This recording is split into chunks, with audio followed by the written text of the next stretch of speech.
is a part of history, and I love finding history in the hot rod world.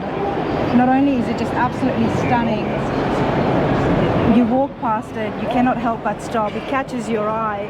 Mike, this is phenomenal, and that's just putting it lightly.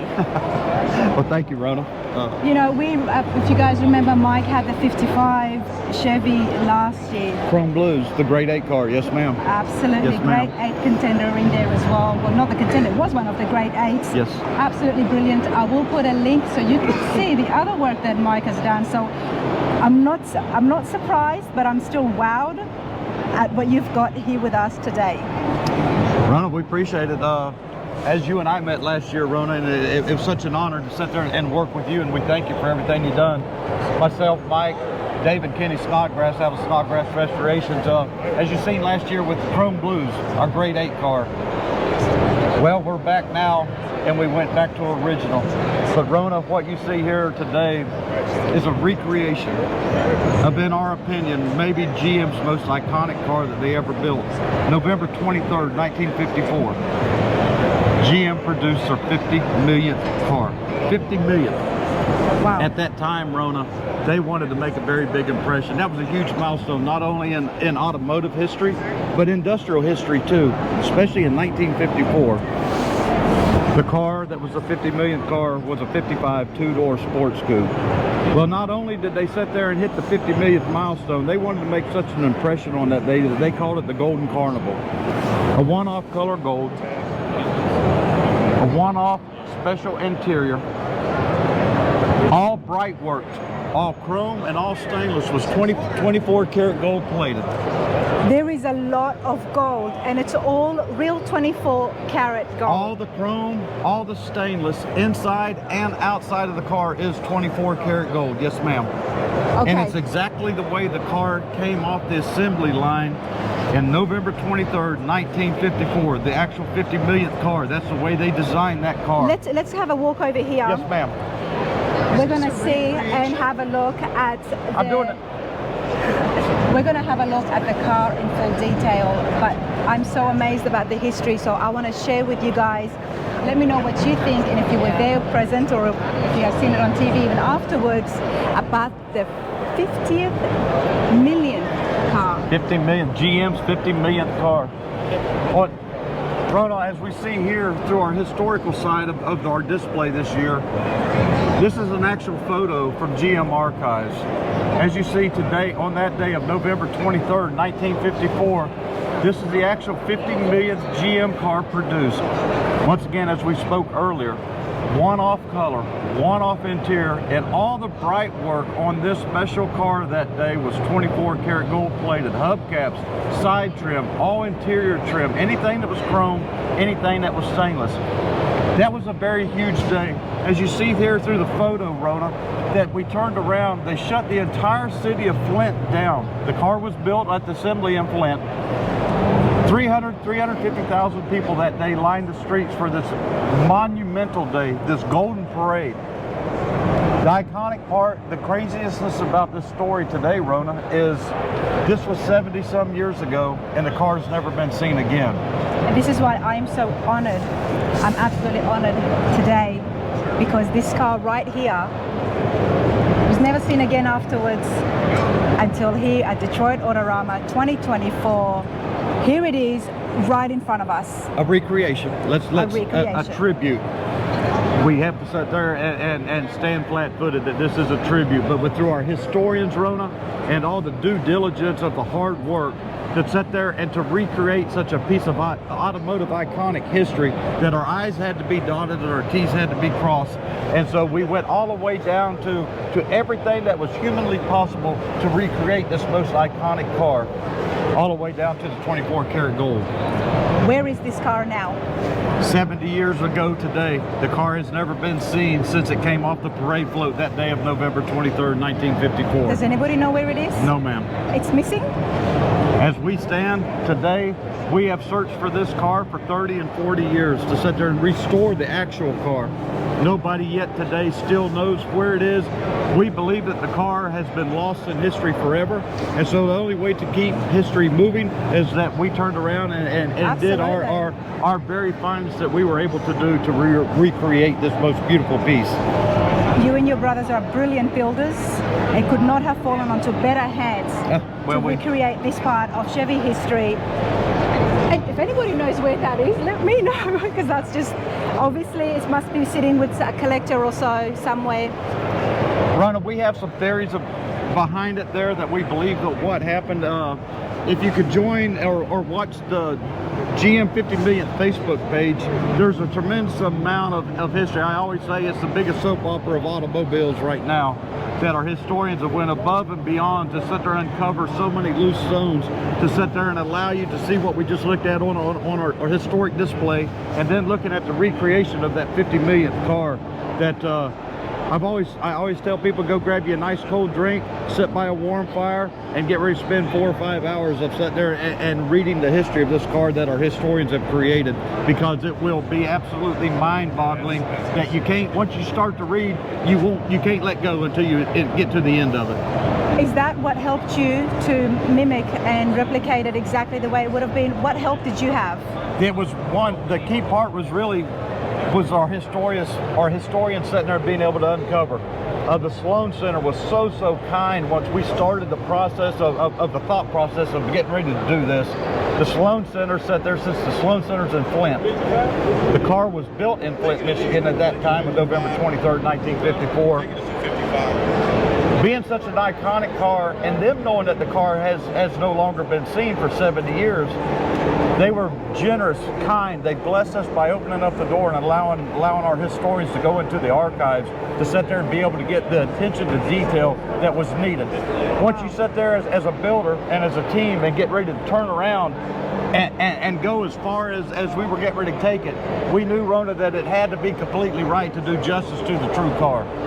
Wow. Well, let's just start off right here. Thank you for that. Now, obviously the 350, that was this V8 right, that came out in 55. Well, here this was General Motors' first V8 ever produced there. Yes. Not this particular motor, but it was the first V8. They just started producing V8s. This is an early model build of a 55 there. So there's some specialties about the early model 55s, but this is a 265 V8, one of the first that was created. And you see there's no oil filtration system on it. There's specialties right here with the wiring harnesses being an early model. Just a tremendous amount of history starting right off the bat in 1954 to get the production line of 55s start to run. Of course, because the V8s came in the 55. So until that year, everything was straight sixes. Yes, ma'am. Straight sixes.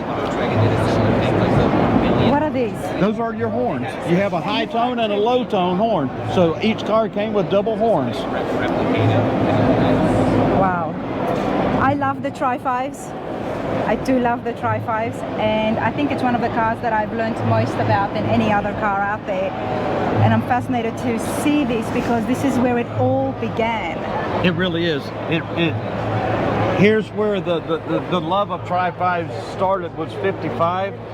The two-door Sports Coupe was probably the most popular at that point in time. And then them being able to notify and say that the two-door Sports Coupe in November 23rd, 1954 was going to be the 50 millionth. You talk about a perfect storm that grew in epic proportions at that point, Rona. It's just an amazing story there. Absolutely. So, and I'm going to get those details so I can actually watch that myself after this. But let's move along here, everybody. 24 karat gold plated grills right here in front of us. 24 karat gold plated bumpers. Anything, Rona, that was bright work, anything chrome or stainless is 24 karat gold plated. Yes, ma'am. Wow. All the way, even the windshield wipers. Wow, all the way to the windshield wipers. Okay, we're going to continue and have a look at the hood here. Look at the bird, everybody. The hood bird. Yes, ma'am. Wow. You guys have absolutely left no detail. You have covered every inch of this part, and it would have been a difficult task, you know. It just, did you have color photos? You know, Rona, that was the difficult part about what you and I are talking about right now. Is you got to imagine we got to go back 70 years. Yeah. So 99% of what all I'm photography thinking. was black and white. Exactly. As you see the first photo that you and I looked at on the historic Yes. board over there, color had just began. And if it had been your camera or Bill's camera or my camera, you didn't know what you was going to get. So every photo, it could be the same shot, but every photo was going to show a different hue of the color. That was not a difficult side, but we had to sit there and try to figure out exactly what color did they use, because it was a one-off color for this one car and one car only. Bottom line is you had to use what detail that we could find, looking at black and And the white. way people described it. And that's a hard thing, because the people that were there that day, God love them, but they're gone. They've passed on. That's 70 years ago. So finding people of that era, that's gone. The details were in black and white. The few color photos that we could find through the archives were different hues of the same shot. Yeah. So you started to have to sit there and use our talents through our historians plus us as builders and decide what did it look like. We almost, as builders at Snodgrass, at lunchtime each day, we would turn around and sit back at lunch. And we'd almost have to sit there and try to make ourselves go back 70 years and put ourselves on the assembly line to try to figure certain aspects of how they built this particular car. Exactly, because you would have had to think about what kind of direction Chevy was thinking, the trends they were trying to set, and the color that they were really trying to make a mark for. Exactly, and this was not a produced color. The car in front of it and the car behind it, and there was not a color like this. They special handmade a color for this one car of that day for the golden Chevrolet. Wow. Wow. So how long did it take you? What is the entire length of the project? Rona, once we decided as a team to sit there that we felt that we could handle this monumental project, we at Snodgrass, as you well know, of what we've built and the quality that we've been fortunate and blessed to build. Once we started on it there, it was about a 6.5 month build from start to finish there, Rona. 6.5 months? Yes, okay, ma'am. well, so Yes, what did you ma'am. start off with? We started off with a brand new body, being a recreation without the original ever being found. We knew that no matter what we built, we could have found an older 55 body and restored it, or we had 2 or 3 different options. But no matter what we started with, we still would have to stand flat-footed and say this is a tribute, a recreation, because the real one was nowhere to be found. Exactly. So we looked at a few 55 bodies, and then as the publicity started hearing that we were getting ready to build, as you see down through here, we had some phenomenal sponsors sit there and join us and say, hey guys, we'd love to be a part of this historic project. And one of the main sponsors there, which all of them are, but one of the guys that really, the family and the team that really helped us most was Golden Star up here in the front, and then Real Deal Steel, which supplied a brand new body for us there, Rona. Okay.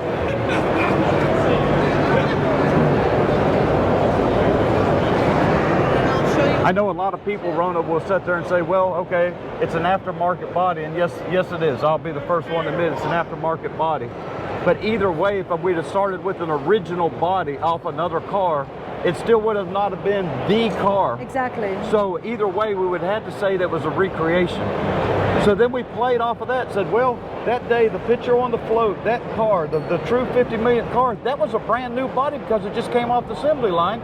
So why not, if you're going to do a recreation, why not start off with a brand new body? Well and done. so there's where we went. Well done on that. Absolutely.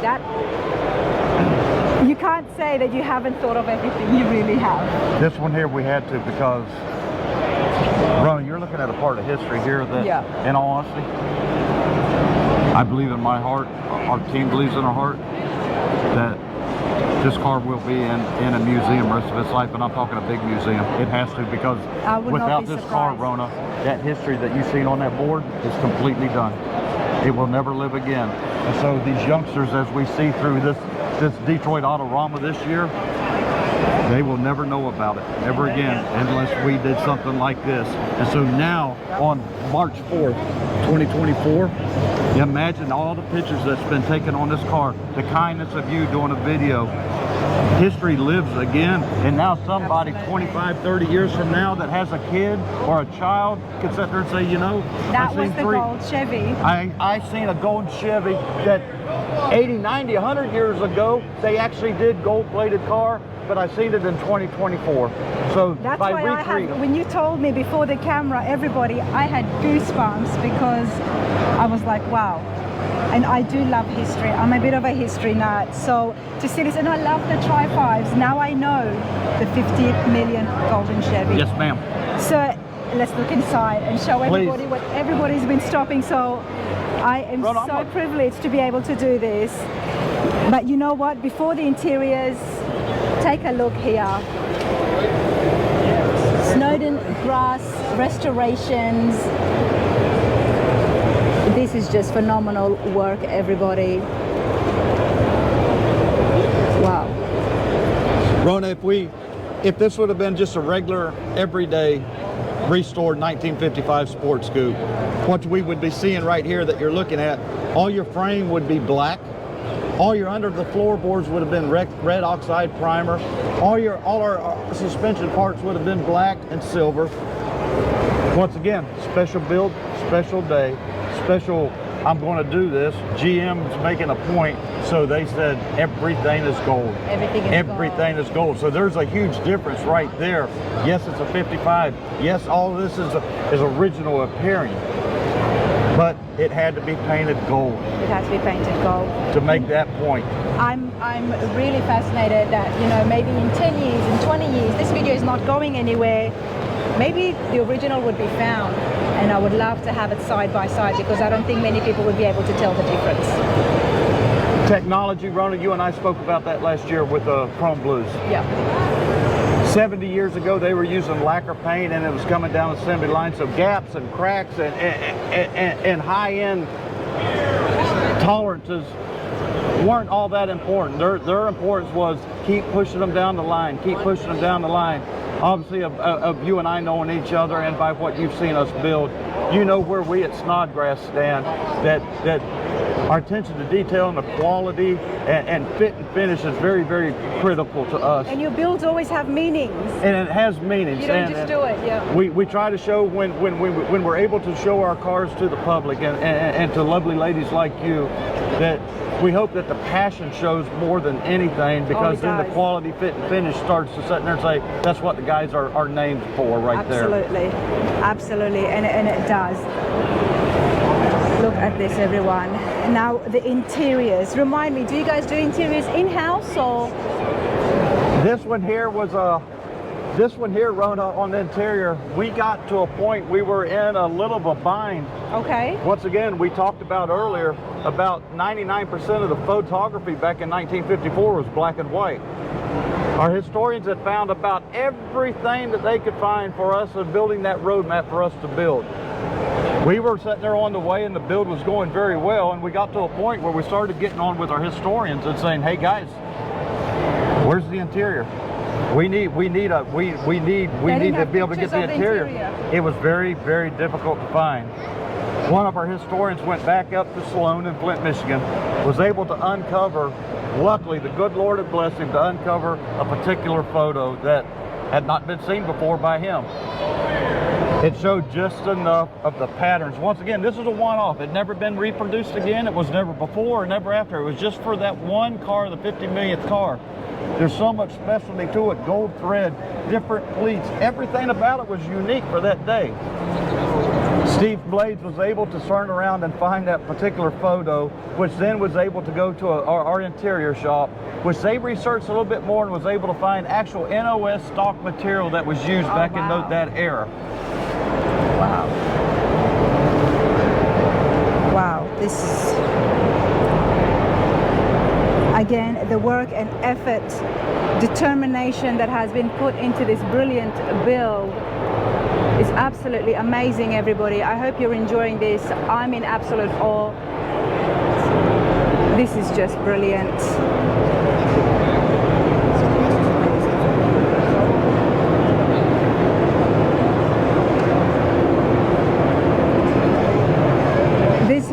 something that's going to stay with me forever.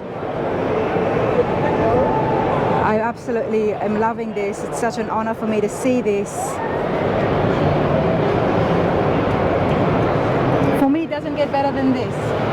Whether if it's here or the actual original one, this is so, and I know the work that you guys would have put and the research you would have done. So to be able to see that this is what GM was thinking. And they made a statement that day, Ron. They made a statement. They made a big statement that day. They made a big statement, yes, ma'am. sir. Yes, ma'am. Wow. And what about the wheels? Now, what was happening in 54 when it came to the design and tires? Well, you're screaming 1950s, right? Yep. The big white walls there. I mean, the bottom line is that's the way they came off the factory, the assembly line, big white walls. But the difference between this car and an everyday, all the cars that ran across the assembly line, once again, we're going all the way down that the hubcaps are 24 karat gold. And that was once again the statement that GM made on November 23rd, 1954. If it was stainless or if it was chrome plated, it was going to be gold plated at that point. And so even all 4 hubcaps are gold plated. Wow. And of course, true 55 fashion, that's exactly where the gas cap was located. So what is the plans? What are we going to be doing with this? Rona, right now we're kind of spinning out of control because there's a lot of activity that's starting to happen within this car and this recreation, this tribute.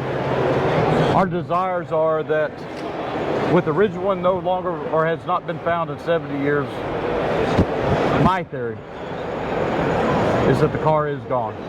We believe it's gone for 70 years. We really do. There's no documentation that says that, but we've had and spoke to enough people through the industry. For 40 years, Dad had looked for this car 35, 40 years ago, the original, and was unable to find it. We truthfully believe that the original car was destroyed. The people that was working on it and the people that was on the assembly line, I know some of them are gone. Yes. But everybody has families, do we? That's the crazy. I'm just being a little bit of a detective and yes, thinking, and that's where historians come in, but we can go back further than that when Dad was looking for the car 35, 40 years ago. And that's when the height of the Tri-5 enthusiast was just rampant. At that point, if anybody, and all of the gentlemen and families at that point were building 55s, it was just the Tri-5 era was crazy. Yep. And them gentlemen there, we think about it, and them gentlemen there was sitting there and talk about the 50 millionth build and the 50 millionth car, and where is the car? Where's the car? It would have been found. If you it was would have here, thought it would if have been anybody found. had a chance, it would have been probably in that time frame right there, because them men knew everybody and everybody knew everybody in the Tri-5 era. And for the car to sit there and just be in a barn, well, them guys were pretty Not good. in a barn. I'm not saying that. What I'm thinking of is because I have heard that sometimes dealers, when it came to new cars that were getting out, or then something changed and then they were not launched, things have been hidden before. They have been hidden. And something like this, I know it would have been hard to hide it, but at the same time, I'm just surprised that there is no record of exactly where it is. That's the mystique about it. So after 70 years, makes it even more interesting. It does. Doesn't it? And what hit me yesterday here at Detroit at the Autorama show was I had gentlemen, many a gentlemen that were up in age, that they sat there and said they were 3 and 4, 5 years old at that parade that day on November 23rd, 1954. They don't remember much, but they do remember the parade. And when you have gentlemen at that point in time of their life right now and stand here and look at this car with tears coming down their eyes, and then they turn around and said, Mike, you and the team, we have been waiting for many years for somebody to do this, because they even knew that the real car has never been found. So history was dying, and to see them with tears coming down their eyes, Ron, I believe that's hit me to where I said, guys, we did it right. We did something very special right here. You did something very special, but you've achieved your goal. everybody, this right here, it's my favorite time at Detroit Autorama is right here. Whoops. Thank you, Mike. This right here, I'm so happy and I'm so glad that I was able to stop by and have a chat with you again and see this in person. It's crazy. Last year, you and I sat there and did a news or an interview there together of a very special build that we built for a Riddler contender, which we made the grade 8 with chrome blues. Yep. And now to turn around a year later, you and I meet again here at Detroit. But now we're talking about an iconic car of history and a completely different build, which I think it still puts smiles on everybody's faces they're running. This right here, you know, we've been doing a lot of different things on the channel, and I hope you've been enjoying the different content, whether it's me building or looking at shop tours and the different cars and builds and getting to know the builders. But this is exactly why Rana's Radar was developed. So in saying that, here is the first video of my time at Detroit Autorama, and there'll be many more to come. But this is what I'm launching this week's videos with, because it's sticking with me and I'm loving it, and I'm going to find out so much more, and this is what I'll be reading about this week as well in my spare time. But right here, the 50th million golden Chevy. Enjoy, and I hope you enjoy the rest of the week with the videos. Thank you. I love you. You're a good girl. All right, everybody, as you saw my interview with Mike, I'm fascinated by the 50th million gold Chevy by GM. There is so much work that's been put in, and my mind is just racing. I want to find out more. So I thought, you know what, let's have a chat with the historian. I'm going to call him the historian, Steve, here, and see how he was involved and a little bit more. And some of the facts that we're going to uncover is going to blow your mind. Steve, how are you? I'm fine. How are you today? I'm good. First of all, thank you so much for everything that you did to bring this tribute here for everybody. You're very welcome. It was a pleasure for sure. I want, you know, to get the real story of this car out and to bring the story back to the people, because a lot of people unfortunately have passed away that knew about the car originally, and a lot of people today never knew about the history of the 50 millionth General Motors car. So we just wanted to bring that back and preserve history and to get the real story out there about this amazing car, and as you'll find out, amazing cars. Cars, that's where it gets very interesting, because as you all saw, me and Mike were having a look at the car in detail and the replica that has been brilliantly done by Snodgrass Restораtions. But that was not just the one car of its type that was made in 1954. That is correct. So you have been, how long was your research for? I have over 2,000 hours in research. So it's been right at a year now, just a little over a year that it's been an everyday job. It has been my job. Because anywhere that you look up the gold 50th million by GM, you're going to find words like missing. Yes. It was missing, and it still is missing, but there is so much more to that. What did you uncover in your research, and how did you uncover that, Steve? Well, it really started with the fact that of one photograph that General Motors had of the 50 millionth car next to the 25th millionth car. It was a black and white photo. And it was dated in the top corner of October the 28th of 1954. Now, as we know, the 50 millionth car was actually built November 23rd of 54, a month later.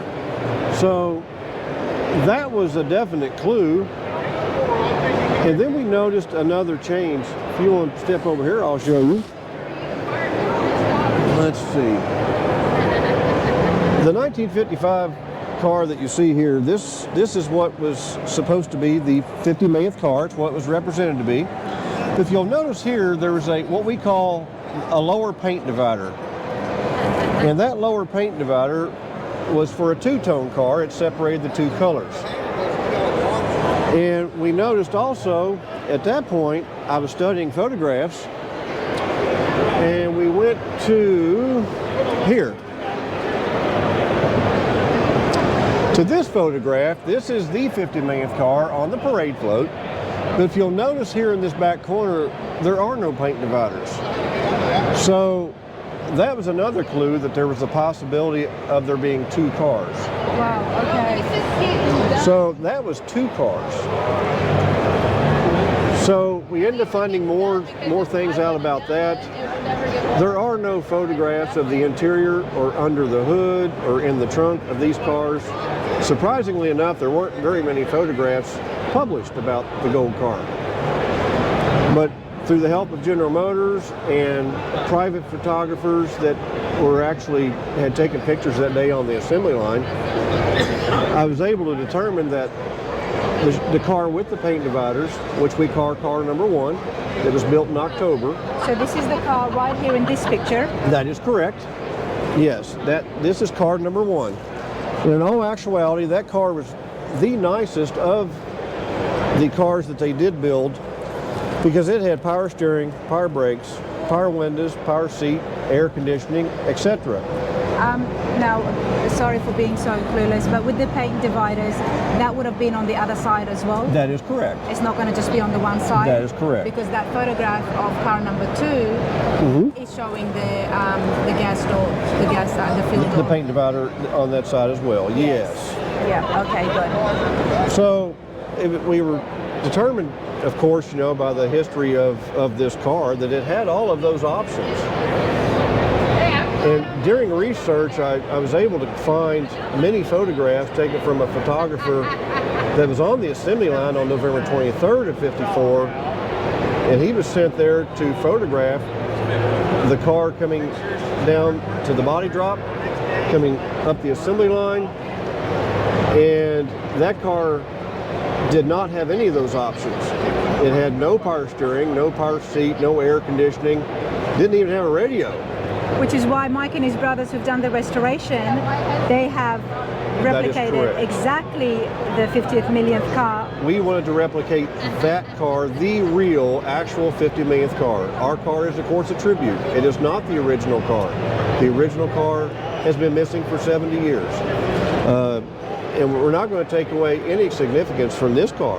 Not at all. This car here, like I said, it was the first one. It's not the 50 millionth car. It was represented to be. And the reason GM would have done that, in your opinion? They had to have things like postcards and photographs and cover stories done with a picture of the gold car the day the gold car was built. Okay. And the only way to do that was to actually build one, use it for all of those purposes, and keep it under wraps, per se. Because it's still a business, things still had to keep moving. That is correct. That is correct. And it's not like today when a photograph can be instantly transported from here across the country. So that is how we found out about the two cars. Now enter the third car. So car number 2, there's a film, and you can see it on YouTube. It is called Achievement USA. You can find it on YouTube. There's multiple versions of it. And it shows the gold body coming down from the ceiling on the Flint assembly plant, and it's meeting the golden chassis and continues on down the assembly line.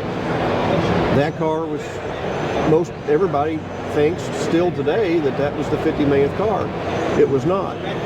That car was built in late October, early November of '54, and that was done, in our speculation, just for that film, because they needed to capture that film, that point in time, where the gold body met the golden chassis, and it goes down the assembly line, and at the end of the film, Harlow Curtis, the president of General Motors at that time, gave a speech at the end of that. So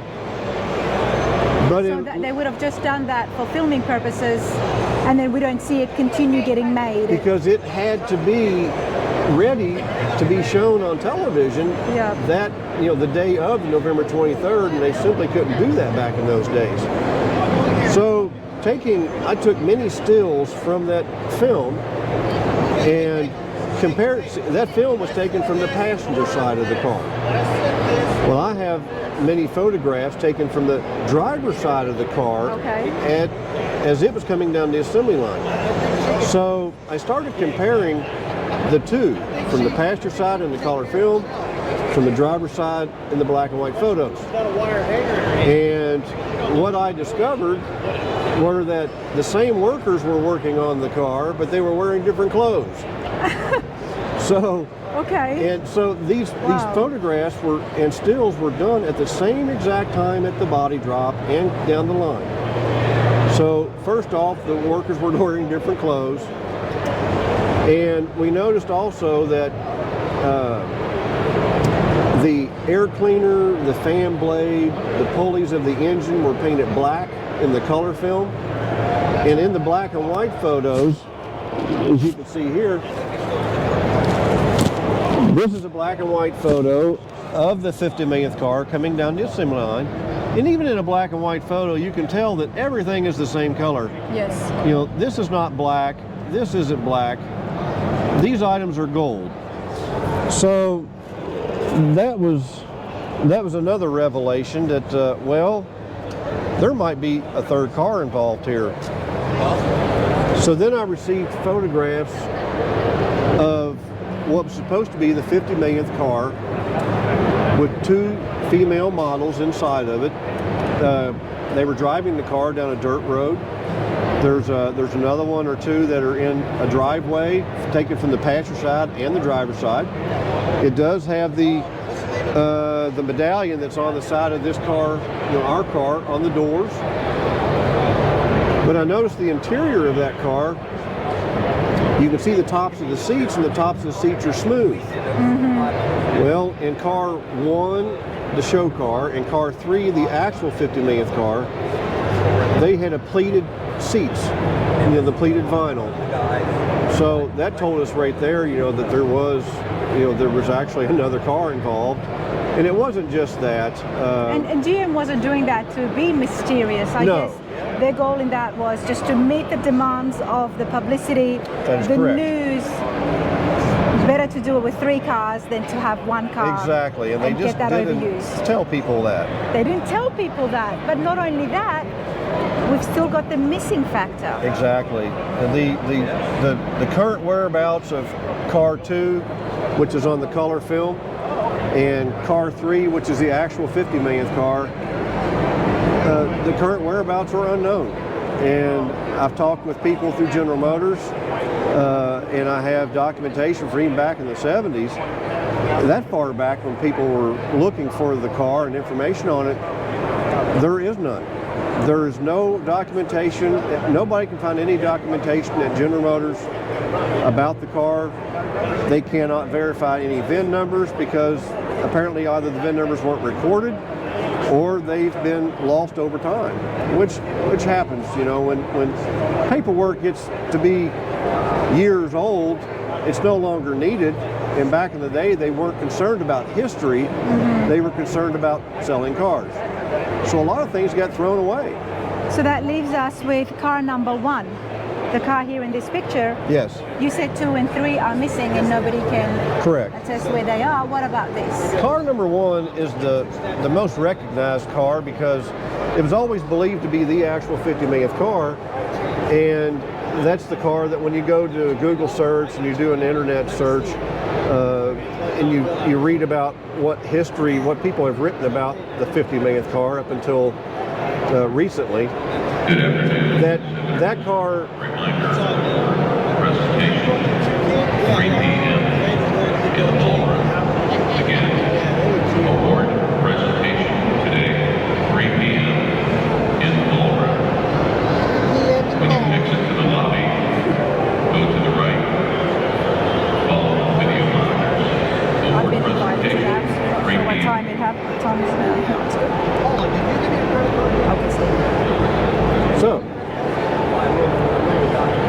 So that is the car that is recognized most, and that's the pictures we see on the internet. And that car was always believed to be the 50 millionth car. And why wouldn't you suspect it? You know, that everybody would believe that a 50 millionth car, they built one, So why would anybody even research the fact of anything otherwise? But that car, unfortunately, was destroyed in a garage fire in 1996, and we do have parts of that actual car. Can we go and have a look at that? Yes, ma'am, you may.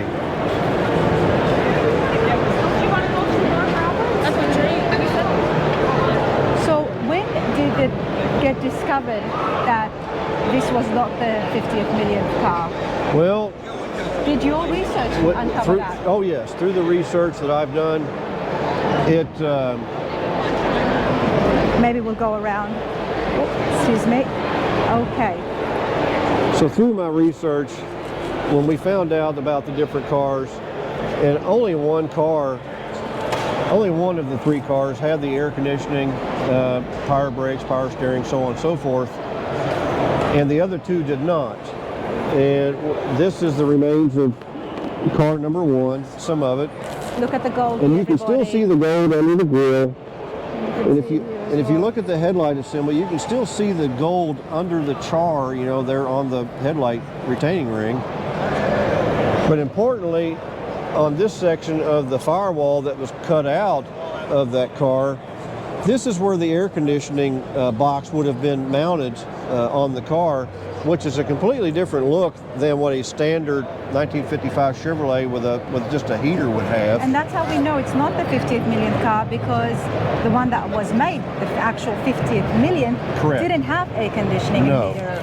And also, the square hole here, that was where the original power window switch would have been. The four switch for all 4 windows would have been in this door. And again, the actual 50 millionth car did not have power windows. It had manual roll-up windows. So it's just been a huge puzzle that's, you know, answered a lot of questions that, you know, that I've had, and that has answered a lot of people, you know, other people's questions, you know, throughout the years. That why was it this? Why was it that? But nobody ever noticed. I mean, the information, the photographs have been right there. You know, the lower paint divider in one picture, but it's not in another picture. We are so glad that I am so glad that you've done your work, your research. Now you are a historian with General Motors. I'm a historian on my own. On your own. General Motors has definitely helped, but I'm just my own person here. We're so grateful for you, and I'm just surprised that it has taken this long for somebody to do what you have done, because the Tri-5 crew is big, it's massive, the fans are huge, and especially of the 55. Yes, that is true, Nod, and it's really a surprise too that nobody before now has recreated the car or tried to. But on the other hand, it's not a surprise because there are hardly any photos of the original cars, and a lot of the photos that are out there are of car number 1, which again is not the 50 millionth car. But it's easy to paint a car gold, but it's not that easy to pay the gold plating bill. No. And I think that's probably hindered a lot of people from, you know, from building a car such as this. And we really strive, we really wanted this car to be a faithful recreation of the original car. It has, You're fine. you know, the details of this car are just things that, like the engine, the shock absorbers even are date coded prior to November of 1954, which would be correct because we couldn't put a December dated part on a November build. Absolutely. And I mean, and I'm so crazy that I went as far as finding new old stock, original 1955 era light bulbs for this car. Everything down to the instrument light bulb is, you know, would be correct. So, like I said, it's a crazy thing, but we wanted it right. You guys have done it right, and it's a piece of history that I'm glad is now on Rana's radar, and I hope you all have enjoyed that. It's definitely wowed me, so I appreciate this, and thank you so much for your time and everything that you've done. Thank you very much. Thank you, Steve.